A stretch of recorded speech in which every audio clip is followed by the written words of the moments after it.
People often ask me how much it costs to lease a car.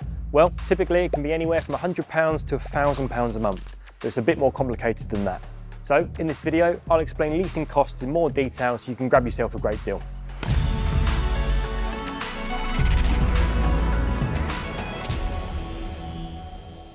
Hi, I'm Josh, the founder of Motorlet, an independent vehicle leasing broker. And the first thing to clarify is when you read 12-month upfront deal, you're not paying a year upfront. The initial rental is paid and covers month one and is based on a multiple of the monthly rental. This is what's known as the lease profile. A lease profile tells you two things: how much your initial rental is and how long the lease is. Let me give you an example. If we have a lease deal based on a 6+23 profile and it's £200 per month, this means you'll be paying £1,200 up front, followed by 23 monthly rentals of £200. Therefore, we know it's a 24-month deal. If you wanted to pay less up front, you could do a 3+23. Looking at the same deal, that would change the initial rental to £669.23 and the monthly rental to £223.07. This is because you're simply paying less of the total lease cost up front.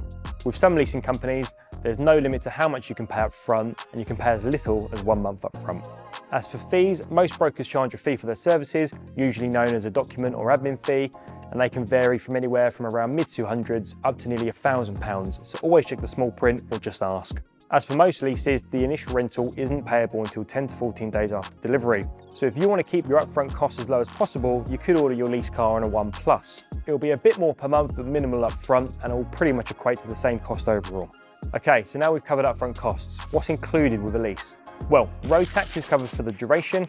All cars are delivered and collected for free to anywhere in the UK mainland, and because all cars are brand new, you get a full manufacturer's warranty. This means if anything goes wrong, you can take it to your local dealership to be rectified, and of course, you won't be charged for doing so. That doesn't count for wear and tear though. That's what maintenance is for. Maintenance is a separate monthly cost and covers your wear and tear, such as servicing, tyres, brake pads, discs, oil changes and more, and it often covers punctures and includes breakdown cover too. Of course, you can pay for this as and when if you prefer, but it's always worth looking at the cost of a maintenance pack to see if you can save yourself a few quid. As a rule of thumb, most leases do not include insurance, so you'll have to arrange that yourself, and it needs to be fully comprehensive.